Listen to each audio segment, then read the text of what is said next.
Bonjour. Oh. Tout va bien au niveau du son. Si ceux qui sont derrière veulent se rapprocher tant pour m'entendre plus que pour voir un peu plus les images artistiques que je vais montrer, vous n'hésitez pas. Sinon, si vous êtes bien là, la vie est belle. Très bien. Nous allons commencer. Bonjour. Alors, toutes les slides seront en anglais et tout ce que je vais raconter sera en français, uniquement pour vous aider à dissocier un peu plus et utiliser vos neurones miroirs. Comment est-ce que les smart contracts vont-ils devenir un nouveau genre d'art? Je me présente. Je m'appelle Samuel Sonnet. Certains d'entre vous m'ont déjà croisé au stand de Crypt et Crypt Music qui est à côté. J'ai un parcours un peu particulier. Je suis aujourd'hui chef d'orchestre. Je suis un des producteurs musicaux de Disneyland Paris. Donc je m'occupe des spectacles, des parades. Donc ça, c'est ma vie régulière, on va dire, de travailler pour Disney. Mais à côté de ça, je dirige des opéras, des opérettes. Je suis metteur en scène, producteur. Mais je suis aussi artiste contemporain. Et pour vous raconter très très rapidement, mais ce qui va expliquer pourquoi est-ce que je me retrouve là à vous parler de tout ça. Je suis à la base le plus jeune bachelier de France. J'ai eu le bac à 14 ans, l'agrégation à 18. J'ai été professeur. J'étais à l'école normale supérieure de mathématiques. J'étais prof d'informatique, prof de maths. J'ai très vite basculé vers le monde du spectacle. Je préférais de très loin diriger des opéras à donner des cours de maths à la fac. Mais il est vrai que quand, toujours intéressé par l'art contemporain, j'ai été passionné par l'art contemporain depuis toujours, par les nouvelles tech de par mon passé. Et puis un jour, mon beau-père, c'était il y a 3 ans exactement, je m'en souviens très très bien, on était à l'été 2021, et mon beau-père, qui est artiste contemporain à Berlin, me dit, tiens, il y a ma galerie du Liban qui me demande de faire un NFT, est-ce que tu peux m'expliquer ce que c'est? Et j'ai pas su lui répondre, et ça m'a vraiment énervé. Donc, évidemment, je me suis plongé dedans. J'avais raté le train de la crypto, tout occupé à mes spectacles pour faire chanter Mickey et Minnie. Donc, je me suis plongé dedans. Il y a eu une vraie révélation, et c'est pour ça que depuis, j'ai créé donc Crypt avec 9 autres associés. On en parlera un petit peu, mais je vais surtout parler du projet qui est derrière, de ce projet d'art crypto-conceptuel. Et comment est-ce que les smart contracts ne seront pas juste un gadget, mais réellement l'outil pour créer une nouvelle forme d'art. C'était juste après cette révélation, j'étais en train de lire tout ce que je pouvais sur les NFT, après que mon beau-père m'a demandé, quand j'ai entendu la première grosse vente aux enchères qu'il y a eu à Paris, avec la collection de Fauve, qui disait un NFT, ce n'est qu'un certificat d'authenticité qu'on vient poser sur un JPEG. Ça m'a énervé. Et en même temps, c'est vrai dans 99% des cas. C'est-à-dire que concrètement, et on va y venir, je vais vous expliquer comment historiquement l'art numérique a réussi à se vendre, mais dans 99% des NFT qu'on voit, ce sont effectivement des images ou des musiques ou des vidéos sur lesquelles on vient poser un certificat d'authenticité. Je ne vais pas vous faire tout le cours sur les NFT, si vous êtes là, vous savez ce que c'est. J'ai une version longue de la conférence où j'explique ce que c'est pour les marchands d'art. Là, en l'occurrence, je ne le fais pas. Mais moi, j'ai un souci avec cette définition, c'est qu'on ne parle pas d'un nouvel art. Donc, quand on prend l'exemple des Frères Lumière, quand ils ont inventé le cinéma, est-ce qu'ils sont allés dans un théâtre pour filmer Cyrano de Bergerac? Non. Ils avaient un nouvel outil, qui était le cinéma. Ils sont allés dans une gare, à La Ciotat, pour filmer l'entrée du train en gare. Ils sont allés chercher quelle nouvelle émotion on pouvait créer avec ce nouvel outil. Le cinéma n'a pas tué le théâtre. Le cinéma n'est pas le théâtre. Ce sont deux médias totalement différents. Donc, en quoi est-ce que la spécificité du NFT, qui est le smart contract, avec toutes les qualités qu'on lui connaît, on ne va pas faire une conférence dessus, vous les connaissez autant que moi, en quoi est-ce que le NFT pourrait, à l'image du cinéma qui a créé un nouvel art, créer lui aussi un nouvel art sans que ce soit juste un outil de plus sur un art déjà existant? C'est vraiment le raisonnement que j'ai mené. Il a fallu plusieurs mois, ça fait maintenant 2 ans qu'on est dessus avec Crypt, pour savoir où on allait.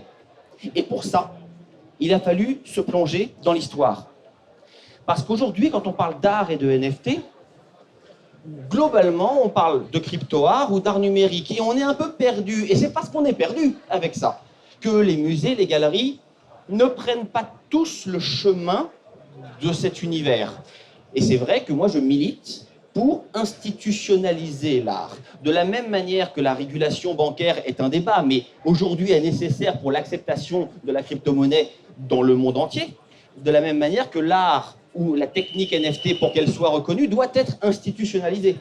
Donc aujourd'hui, quand on parle d'art, et on va revenir tout à l'heure sur la définition de ce que c'est, évidemment, on a le crypto-art.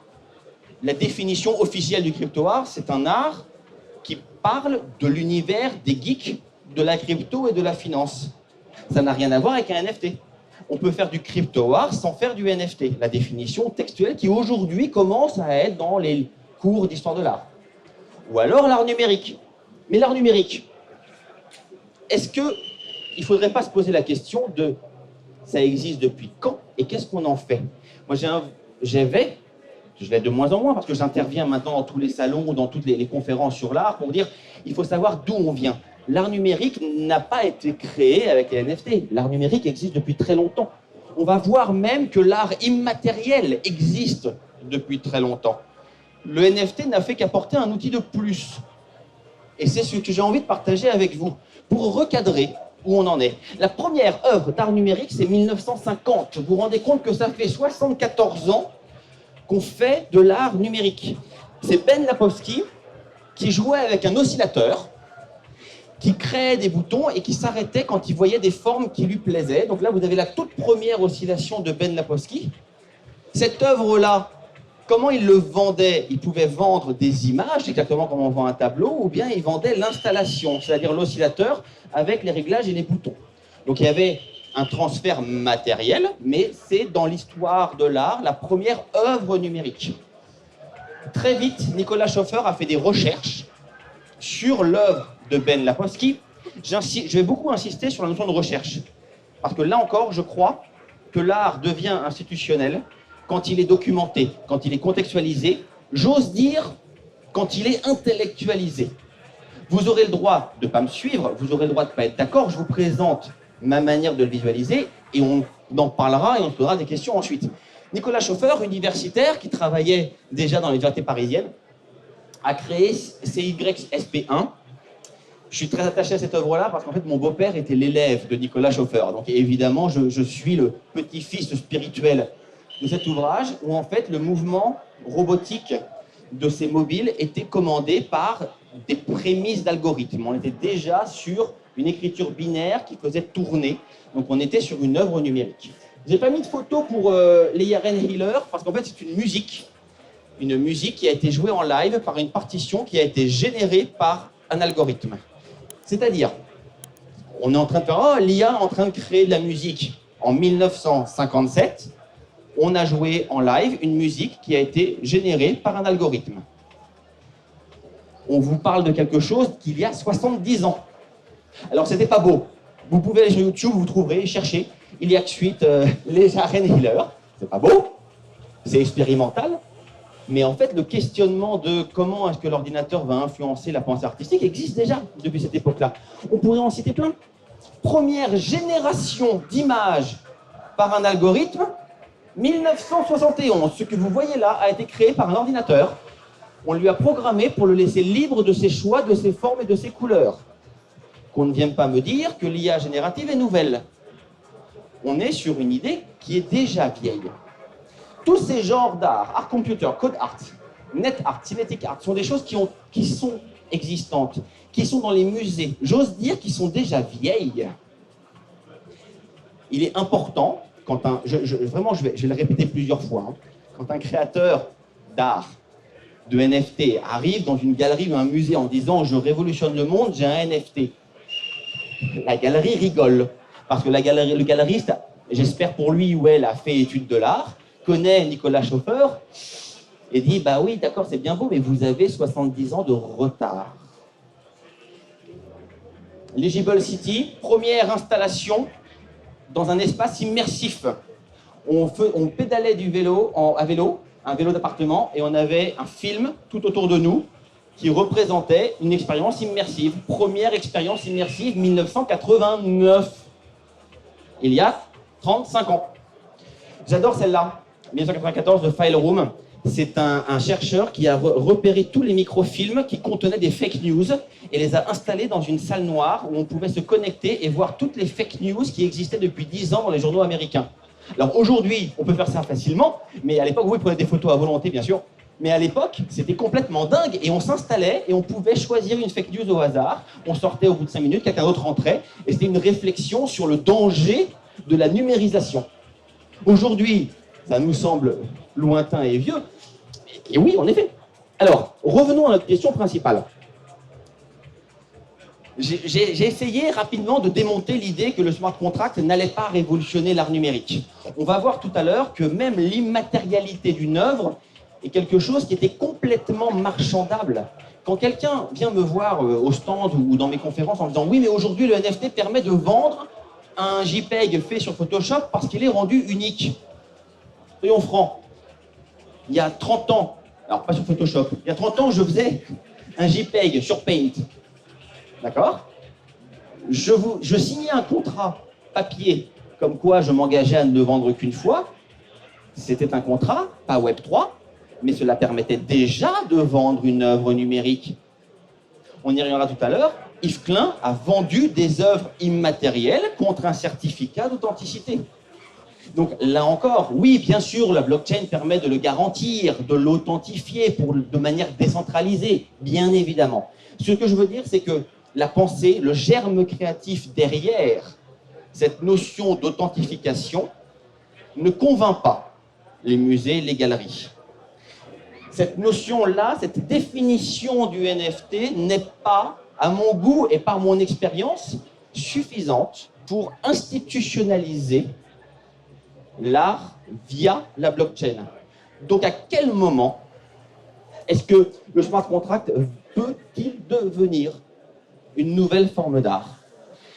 Et je vais vous présenter le crypto-concept. Alors l'art en français, l'art crypto-conceptuel. C'est un mot valise un peu qui peut faire peur, qu'on a créé. Et pour ça, je vais devoir vous expliquer ce qu'est l'art conceptuel. Donc on va refaire un détour, mais je vous promets qu'on y arrive. Qu'est-ce que l'art conceptuel? Wikipédia, notre meilleur ami à tous, dit que l'art conceptuel, c'est un art où l'idée est la chose la plus importante. Le résultat de l'œuvre, sa forme, n'est pas l'art. L'art est dans l'idée qui a précédé la réalisation. D'ailleurs, André Gide disait que toute forme d'art, finalement, n'est qu'une idée qui a été, alors en français, il dit qu'il a été augmentée.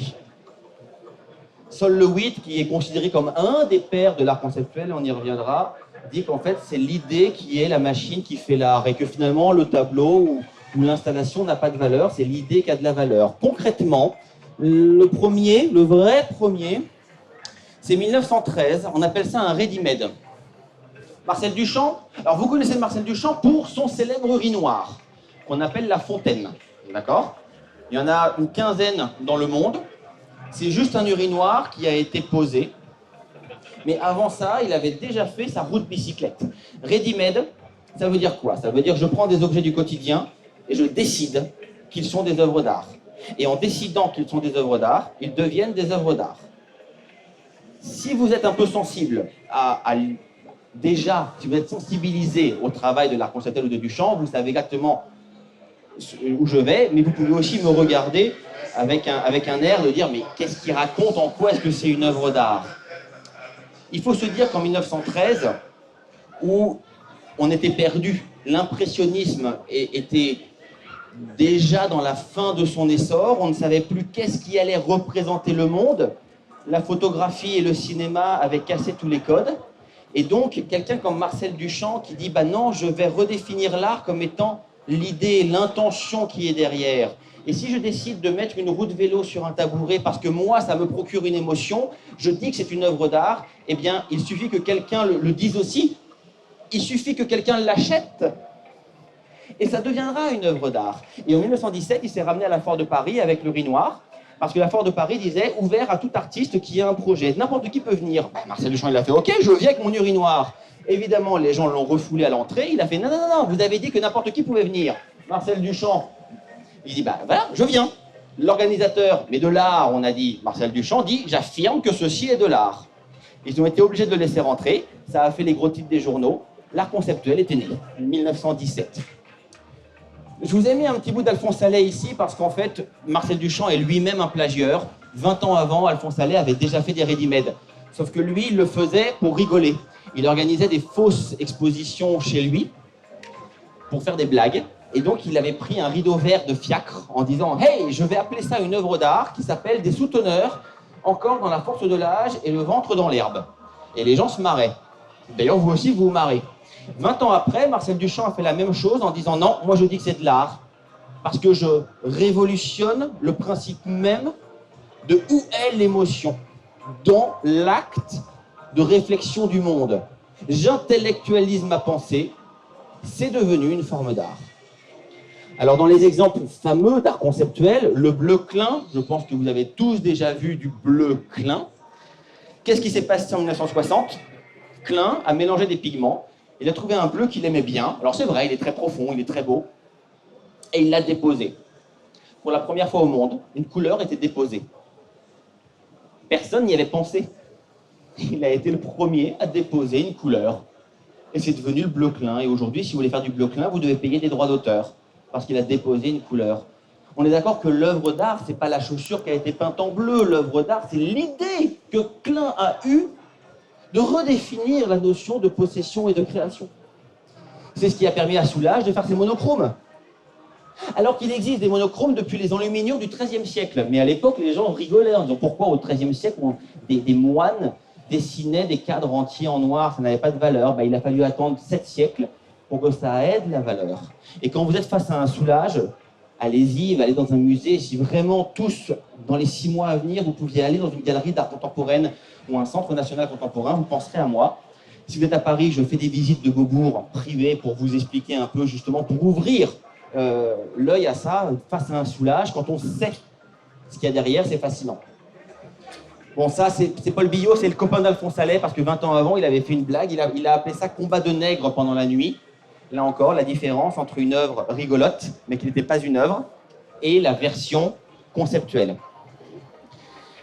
Toujours sur l'art conceptuel, et je vais vous emmener à un endroit tout doucement pour aller vers l'art numérique. Vous connaissez le célèbre « Ceci n'est pas une pipe », qui a permis l'ouverture à Joseph Kochut. Alors Joseph Kochut, pour moi, est plus important que Magritte, même si je préfère Magritte. Alors Magritte, ce qui est important, c'est le titre de l'œuvre. Ceci n'est pas une pipe, ok, c'est rigolo. Vous savez pourquoi? Il a dit ça parce qu'en fait, c'est pas une pipe, c'est la peinture d'une pipe. C'est tout. Cela fait réfléchir sur la notion de représentation. Donc il s'est amusé à le faire. Mais il a bien appelé ça la trahison des images, parce que dans la trahison des images, volume 2, il a dessiné une pomme et il a écrit « Ceci n'est pas un cendrier ». Il est allé plus loin dans la dissociation mentale. Et il s'est donc amusé, mais ça crée une émotion de se dire « Ok, en effet, la représentation d'un objet n'est pas un objet. Le virtualisme était déjà un sujet très important. Joseph Kochut est fondamental. On considère que 1965 est le retour de l'art conceptuel, parce qu'évidemment, après toute la vague de Duchamp, il y a eu l'entre-deux-guerres, où il y a eu un gros creux artistique, et après la Seconde Guerre mondiale, il a fallu se retrouver. Tout le bloc de l'Est faisait de l'art socialiste, tout le bloc américain faisait de l'art anti-socialiste. Et puis il y a eu le bloc américain, le bloc européen, etc. Bon, ça durait des heures si je vous racontais tout ça. Mais Joseph Kochut est allé plus loin. Il a appelé ça « Une et trois chaises ». C'est fondamental. C'est à Beaubourg. C'est une œuvre ultra importante d'expliquer la différence entre l'objet, la représentation de l'objet et la définition de l'objet. Pour ceux qui connaissent un peu les travaux de Roland Barthes, de la sémiologie, du structuralisme de Saussure, cette œuvre-là est fondamentale. Alors peut-être, j'essaye en fait de vous emmener dans mon univers où moi, ce genre de choses fait pop dans ma tête. Ça fait des petites explosions de neurones, et à chaque fois que je vais voir en vrai cette œuvre, ou même que je la vois là, je fais waouh.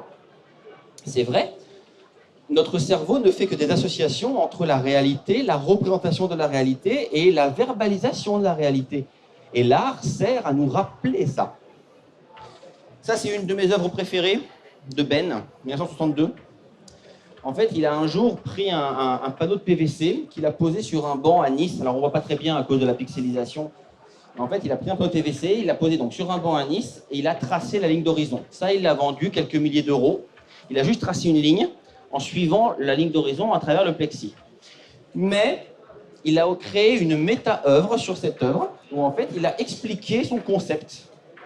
Description de l'œuvre, déclarer que la ligne d'horizon est une œuvre d'art, la désigner, la mettre en vente.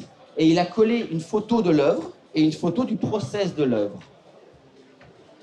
J'ai voulu l'acheter, malheureusement elle a été mise en vente 12 000 euros le mois dernier chez Christie's. J'avais pas envie de casser mon assurance vie, c'était mes économies. Elle est partie à 18 000. Si quelqu'un veut me la racheter, je suis preneur, ça ne vaut que 18 000 euros. Je la garde chez moi et puis je vous la rends si vous voulez un jour. Je suis fou de cette œuvre. Elle fait 70 par 70, elle vaut 18 000 euros et je la trouve absolument fascinante. J'espère que vous voyez où je vous emmène et surtout que ça vous touche aussi. En tout cas, moi, ça me fait des papillons. Pas dans le ventre, tout de suite, d'abord dans la tête. Mais après, ça me crée des émotions. À chaque fois que je vais à Londres, à la Tate Museum, je m'arrête devant ça. Alors pareil, c'est pixelisé, je suis désolé, mais venez me voir au stand après, je vous montrerai en gros plan. Seal Flower, oh, j'adore cet artiste. C'est un ticket de caisse qui a été isolé à la COP, qui est le magasin qui est en bas de la Tate. Ce ticket de caisse, en quoi est-ce que c'est une œuvre d'art? Alors, je vais vous le zoomer un peu. Voilà. La première fois que je l'ai vu, j'ai fait « Qu'est-ce que c'est que ça? Encore une œuvre complètement branlée où on ne va rien comprendre. » Je ne sais pas si vous voyez ce que c'est. Donc, je vais zoomer sur la note d'intention. Attention, qu'est-ce qu'une note d'intention? Une note d'intention, c'est le moyen par lequel l'artiste va ouvrir la porte de l'explication de son concept. Une œuvre d'art contemporaine n'existe que par sa note d'intention. Vous aurez des gens qui ne seront pas d'accord avec moi. Ma mentor en théâtre, Isabelle Huchette, est une peintre et scénographe. Elle n'est pas du tout d'accord avec moi. Elle considère qu'une œuvre doit se voir et s'apprécier, sans savoir ce à quoi a pensé l'artiste.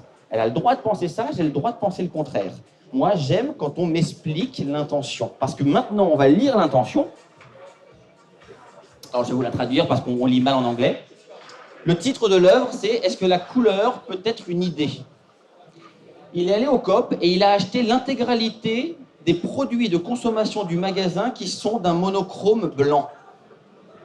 Il les a tous achetés pour un total de 48 pounds et il expose le ticket de caisse qui prouve l'acte d'achat monochrome en se posant la question de on a des monochromes depuis quelques décennies, est-ce que le ticket de caisse d'un monochrome est un monochrome? Est-ce que l'idée d'acheter un monochrome est déjà un acte artistique? En comparaison avec évidemment la critique de la consommation, la critique du marché de l'art en tant que tel. Et si, moi j'adore. Et si on va au bout de la critique de marché de l'art, vous avez forcément entendu cette célèbre banane qui a été régulièrement mangée. Maurizio Cattelan, ça a fait un scandale, 4 millions d'euros. 4 millions d'euros la banane. D'accord? Évidemment, c'est pas parce que c'est beau, c'est parce que ça vient donner un coup de pied gigantesque dans l'histoire de l'art et de dire est-ce que l'art contemporain va pousser au bout? C'est exactement ce que Banksy a fait quand en plein milieu d'une vente aux enchères, il avait caché un système de shredder, donc de déchiqueteur, dans sa célèbre fille au ballon. Au moment où la vente était conclue, l'œuvre était en train de s'autodétruire. Vous avez certainement entendu parler de cette histoire. C'est un canular. D'accord? Le commissaire-priseur était au courant. Au moment où on était aux moitiés du déchiquetage, il s'est précipité vers le fusible, il a arrêté l'électricité. Conclusion, l'œuvre a pris 10 fois sa valeur. Uniquement parce qu'on avait ce regard de l'artiste sur son propre art. Et on peut aller jusqu'au bout. Salvatore Carrao, et là on rentre dans l'immatérialité, donc dans le monde numérique, on y arrive enfin. Alors c'est pas très cher ça, 250 000 euros, c'est une sculpture invisible. Donc pour la délimiter, il a mis 4 bouts de Chatterton pour délimiter l'œuvre. Et l'œuvre, elle est là, elle est invisible, et il l'a vendue. 250 000 euros.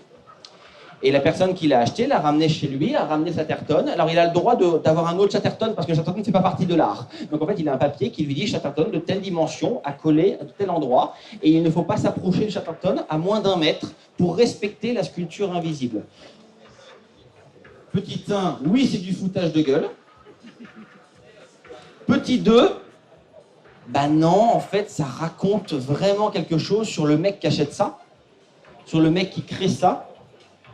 Et sur Salvatore, alors pour le coup, sur Tom Miller, il y a une coquille là, j'ai oublié le nom, sur Tom Miller, qui avait créé en 2015 une sculpture invisible et qui a donc porté plainte contre Salvatore pour plagiat, en disant, bah non, je l'avais déjà faite celle-là.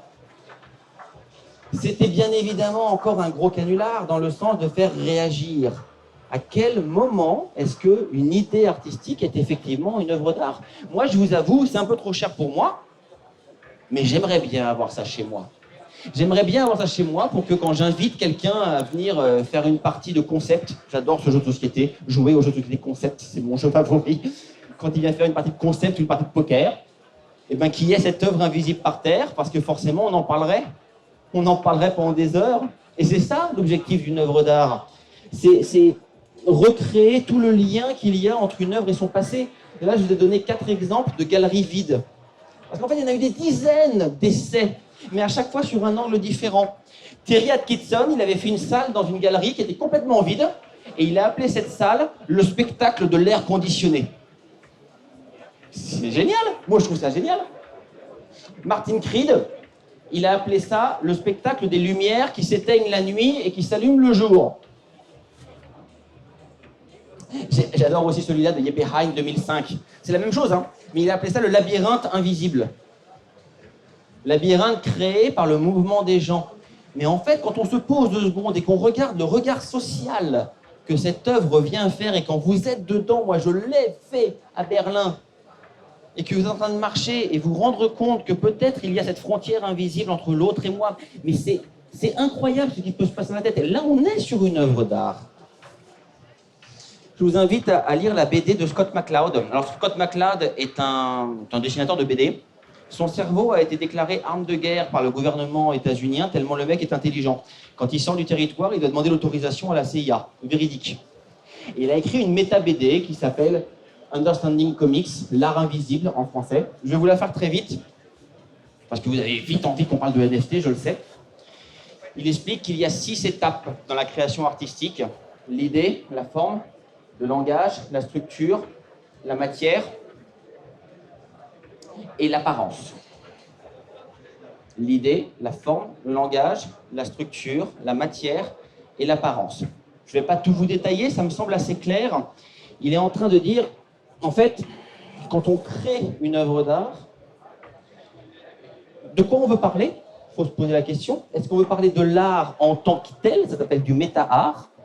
Et à quel endroit on rentre dans cette pomme à 7 couches? C'est-à-dire que des fois, l'apparence peut être très belle, c'est ce qu'il est en train de dire là, l'apparence est magnifique, mais quand on croque à l'intérieur, on n'a que du creux. Et c'est le cas de beaucoup d'œuvres qui sont belles, mais qui n'ont pas d'idée ou de forme, ou pour laquelle l'artiste ne s'est pas posé de questions sur le langage utilisé, sur la structure utilisée. Pourquoi il a pris cette matière-là? Pourquoi je prends de la céramique ou de la faïence? Pourquoi est-ce que je vais faire cette sculpture-là en plâtre ou en argile? Chaque détail est important. Après, on rentre où on veut à l'intérieur de cette pomme. On peut très bien décider de faire quelque chose d'apparence et de creuser jusqu'à l'idée ou de partir de l'idée. Mais une œuvre d'art se mérite, se définit comme une œuvre où les 6 positions de l'artiste sont conscientes. Ou inconscientes, mais suffisamment maîtrisées. Ça fera un grand débat. Maintenant, revenons à notre sujet de ce week-end. À quel endroit le NFT vient-il? Aujourd'hui, dans 99% des cas, le NFT n'est même pas dans une de ces 6 couches. Le NFT, le smart contract, n'est qu'un certificat pour vendre la pomme. Il ne fait pas partie de l'œuvre d'art. Et je viens à vous avec une proposition nouvelle. Je ne dis pas que c'est mal, c'est vachement bien. Je viens juste avec une proposition nouvelle. Peut-on insérer le smart contract dans une des 6 couches du NFT? Et pour ça, on va devoir définir l'art crypto-conceptuel. Il y a des méta-livres, ce sont des livres qui parlent des livres, il y a du méta-théâtre, il y a des méta-films. Eh bien, appelons un méta-NFT un NFT qui sait qu'il en est un. Je vous laisse méditer sur cette phrase. C'est-à-dire un NFT qui n'aurait jamais pu exister avant que la notion de NFT soit créée. D'accord? Ce qui d'un seul coup fait sortir 99% de la production, qui sont des JPEG, des vidéos ou des musiques qui en fait existent. Et le NFT ne fait que les rendre vendables. Pour ça, il va falloir chercher un peu. C'est quoi un smart contract? Ça permet quoi? C'est un certificat, on l'a dit, mais on peut aller plus loin. C'est un contrat, c'est une idée. Ça peut avoir un comportement. C'est actuel, bah oui c'est actuel, ça n'existait pas il y a encore 4 ans, bien sûr que c'est actuel. C'est dynamique, ça peut bouger. Est-ce qu'avec ces choses-là, on peut faire des choses? Eh bien, je vais vous montrer des exemples, parce que ça existe, l'art crypto-conceptuel, mais il y en a très peu. Je vais vous donner quelques exemples. Le premier à l'avoir fait, vous le connaissez certainement, c'est Deadbeef. Alors Deadbeef, en 2021, a été un précurseur d'une collection qui s'appelle Entropie. Allez sur son site web, hein, c'est un artiste NFT qui a vraiment été juste avant le grand début des bull runs, c'était en tout cas des bull runs des NFT. Le principe de ces NFT, c'est qu'à chaque revente sur le marché secondaire, le NFT se dégradait. Donc en fait, le NFT variait très légèrement selon un algorithme de dégradation. Très intéressant. Très intéressant parce qu'en fait, est-ce qu'il vaut mieux garder l'œuvre belle que j'ai achetée ou est-ce qu'il vaut mieux spéculer, mais la personne qui va l'acheter en deuxième aura une œuvre un peu moins belle, mais qui a valu un peu plus cher? C'est intéressant. C'est pas nouveau, ça existait déjà. Éric Vattier, en 81, faisait ça avec des photocopies. Il prenait une œuvre d'art, et il faisait une photocopie de l'œuvre d'art, il faisait une photocopie de la photocopie, puis après une photocopie de la photocopie de la photocopie, et plus il photocopiait, plus il vendait sa chair. Ça existait déjà. Mais Deadbeef en a fait une version NFT que je trouve assez cool, parce qu'en fait le smart contract vient garantir le comportement de l'œuvre, alors que Éric Vattier avait besoin d'être là pour appuyer sur le bouton de la photocopie. Là, on est en présence d'un méta-NFT qui se sert d'une idée existante, conceptuelle, sur la notion de reproduction et de détérioration dans le temps, en se servant de l'outil. Ben aussi, je vous ai parlé de la ligne d'horizon, il en a fait un autre qui s'appelle Détruire mes œuvres d'art, où il fait une œuvre d'art, il casse l'œuvre d'art, il se prend en photo en train de la casser et il vend la photo de lui en train de casser l'œuvre d'art. Tout ça sont des choses qui existent déjà. Deadbeef aujourd'hui n'est pas vraiment dans les musées. Pourquoi? Avec tout le respect que je lui dois, vraiment, j'adore son travail, mais à mon avis, ça n'a pas été assez documenté, contextualisé. Si Deadbeef avait fait ses œuvres en disant « je me réponds du travail d'Éric Vattier ou de Ben et je rentre dans un courant conceptualiste », là, il aurait intéressé des galeristes, des marchands d'art, des musées qui auraient dit « d'accord, on est sur un process artistique réel, documenté, pas juste un jeu ». Et d'un seul coup, l'œuvre serait devenue une œuvre institutionnelle. C'est le message que je porte. Alors, Cocorico en France, nous sommes le premier pays, et aujourd'hui encore le seul, à avoir une salle NFT dans une permanente, dans un musée national d'art contemporain. Beaubourg, Centre Pompidou. Tous les autres musées dans le monde qui ont des NFT sont dans des collections temporaires. Nous sommes les seuls au monde à avoir accepté l'idée. Alors je vous invite à y aller. Qui est allé à Beaubourg voir la salle NFT? Bien évidemment. Eh bien, venez à Paris, appelez-moi si je suis dispo. Vous me payerez un verre et on fera une visite de la salle. Parce qu'elle est géniale, cette salle. Mais, enfin, je sais pas ce que tu en penses. Elle est géniale, cette salle. Je vous ai donné quelques exemples. Mais il faut y aller. John Gerhardt, vous connaissez John Gerhardt. Cette œuvre-là a été exposée à Beaubourg parce qu'en fait, le NFT reproduit en temps réel une tache de pétrole de la forme du pays. et de la densité représentée et de la densité de couleurs correspondant à la pollution du pays. Et il a fait ça pour tous les pays. On est sur une œuvre engagée, on est sur une œuvre écolo, on est sur une œuvre qui est belle, on est sur une œuvre qui a une technologie pour représenter la densité de pétrole, parce qu'il a documenté, John Guérard, parce qu'il sait que tous les peintres s'arrachent les cheveux aux Beaux-Arts pour représenter un mouvement aquatique.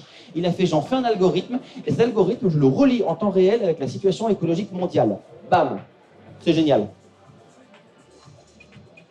Vous connaissez le Bitcoin de Robness, il a été vendu, il y a eu tout un problème de droit d'auteur. Est-ce qu'un artiste avait le droit de vendre le logo alors que le logo était open source? Pourquoi est-ce que c'est une œuvre d'art, ça? Mais parce que Robness savait parfaitement que Andy Warhol, dès 1981, avait fait toute sa série sur le dollar, qu'il y avait une vraie réflexion sur la représentation monétaire, et qu'il était donc logique de présenter le logo de Bitcoin sous forme de NFT parce que cela venait à la rencontre d'une conceptualisation. Je vais vite, on pourrait en parler pendant des heures, mais vous viendrez à Beaubourg. Jonas Lund. Alors Jonas Lund, il ne fait pas que des NFT, hein, il fait des œuvres, des œuvres matérielles, on en verra une tout à l'heure. Il a donné cette œuvre-là à Beaubourg, alors je l'adore. C'est un smart contract où il a relié l'intégralité des autres NFT de la salle de Beaubourg. Ça veut dire que si Beaubourg, un jour, vend un de ces NFT, cette œuvre s'autodétruira. Donc en fait, c'est une garantie que Beaubourg va garder l'intégralité de ses œuvres. Beaubourg a le droit de les ranger, mais pas de les vendre. Si sur la blockchain, une autre œuvre est vendue, cette œuvre-là disparaît. Ben, en soi, c'est une œuvre. On est sur une méta-œuvre, on est sur un méta-NFT. Qui fait référence, Jonas Lund est un artiste extrêmement documenté et contextualisé, qui fait référence déjà à ce que Yves Klein faisait. Yves Klein vendait des chèques, c'était passionnant, il vendait des chèques pour des œuvres immatérielles. En fait, vous le payez et vous aviez un chèque pour une œuvre immatérielle et vous aviez le choix entre garder le chèque mais payer 2 fois plus cher ou payer 2 fois moins cher et voir Yves Klein brûler le chèque devant vous et faire une performance. Le choix de la valeur de l'œuvre en fonction du comportement, c'est absolument génial. Pour moi, je vois un lien direct. Et ça aussi, ça me fait des papillons dans la tête et de plus en plus dans le ventre parce qu'on est en train de redéfinir des notions de base sur de quoi on a besoin dans la vie, qu'est-ce que le monde nous montre, qu'est-ce qu'on a envie de voir du monde, en quoi est-ce que la nouvelle technologie vient nous heurter à des endroits finalement un peu inconnus de notre tête et de notre cœur. Je vous montre ça parce que Jonas Lund, pour vous prouver qu'un artiste NFT peut faire des objets matériels. C'est un livre qui est fermé sous cellophane, complètement fermé. Impossible d'ouvrir le cellophane sans le déchirer. Et le titre, c'est « En ouvrant ce livre, vous acceptez tous les termes de contrat. » Et à l'intérieur du livre, si vous l'ouvriez, vous auriez les termes du contrat qui vous lie à l'artiste. Mais vous ne le saurez que si vous détruisez l'œuvre. C'est du concept pur, mais vous voyez à quel point ça a un impact politique et social sur tout ce qu'on fait. Qui a lu les conditions générales d'utilisation de votre iPhone? Personne. C'est exactement ce que vient faire Jonas Lund. Bref, l'art crypto-conceptuel, c'est ça, mais ça peut devenir gigantesque. Donc nous, avec Crypt, on a donc monté cette société pour être un atelier d'art 3.0, et on est en train de préparer des collections. Alors ça prend du temps, parce qu'il y a de la techno, et puis il y a surtout tout un travail de documentation. Chacune des œuvres s'accompagne d'un énorme dossier de 50 pages historiques. C'est ce qui fait la valeur d'une œuvre d'art aujourd'hui. C'est pas un Photoshop mis sur OpenSea. Avec tout le respect que je dois à un Photoshop mis sur OpenSea, ce n'est pas la même chose que l'œuvre d'art qui est sur le marché de l'art. Et il faut vraiment en prendre conscience. Parmi les œuvres, là, on est en train de créer une collection sur l'obsolescence programmée, où en fait, on aura des figuration d'objets du quotidien où le visuel se dégradera en suivant la courbe d'obsolescence programmée telle qu'elle est dénoncée par les sociétés de consommation. On est en train de travailler sur un système de pointillisme qui fait écho à une œuvre déjà existante où on va se brancher via un oracle à l'ensemble des espèces en danger dans le monde. Et en fait, l'espèce, l'animal, sera représenté par des points et le nombre de points correspondra en temps réel au nombre d'animaux encore vivants de cette espèce. Si un des animaux meurt, un des points disparaît. Et moi, en tant qu'artiste, je décide de l'ordre des points pour que l'image soit, quoi qu'il arrive, toujours belle. Là, on est sur des méta-NFT. Ça ne se vend pas sur OpenSea. Ça ne se regarde même pas sur OpenSea. Ça a besoin d'un système de visualisation intégral. Ça a besoin d'un système artistique intégral. On a plein. Ça, c'est un système entier qu'on est en train de faire de concerts connectés pour répondre à ce problème des artistes qui prennent l'avion tous les jours pour faire des dates de tournée. On est en train de travailler avec Steinway sur des solutions de piano connectés qui permettent à un artiste de jouer sur un piano et d'avoir un autre piano dans le monde entier, un vrai piano avec des cordes et des marteaux qui vient en temps réel reproduire exactement le mouvement de l'artiste. Voilà, on est sur cet engagement-là. On est sur Cryptomusic.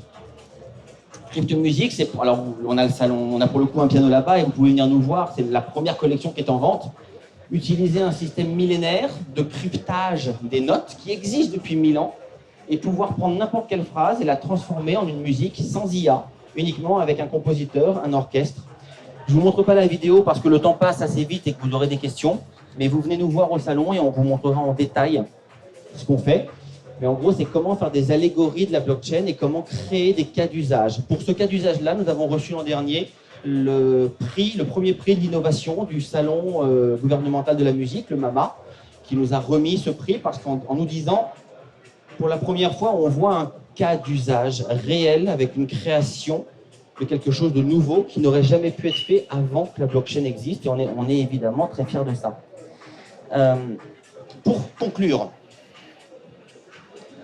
pour qu'une œuvre soit dans un musée, et je le redis, il faut qu'une œuvre soit dans un musée. Un musée, une galerie, ce que vous voulez, mais à un moment donné, je crois que tous ici, si on est là à CryptoSerre, c'est parce qu'on croit que l'avenir sera avec le Web3 et la blockchain ou ne sera pas. Je ne parle pas de crypto-monnaie, je parle des smart contracts et de la blockchain. On est là parce qu'on sait et on sent que ça fait partie de notre vie, que c'est déjà là et qu'on ne l'évitera pas. Le rôle de l'artiste, il est de penser le monde. Il est d'être dans le monde, à l'intérieur de ce monde, de le penser, non pas pour donner la voix, pour indiquer, voir autrement, éventuellement dénoncer, éventuellement juger, mais surtout ouvrir l'esprit. Depuis des siècles, depuis les grottes de Lascaux, l'artiste est là pour ouvrir l'esprit vers d'autres manières de voir la réalité. Donc il faut que le Web3 ait sa propre forme d'art et pas juste un certificat d'authenticité sur de l'art Photoshop. Mais pour ça, il faut rentrer dans les codes. Les codes de l'art aujourd'hui, c'est la filiation culturelle.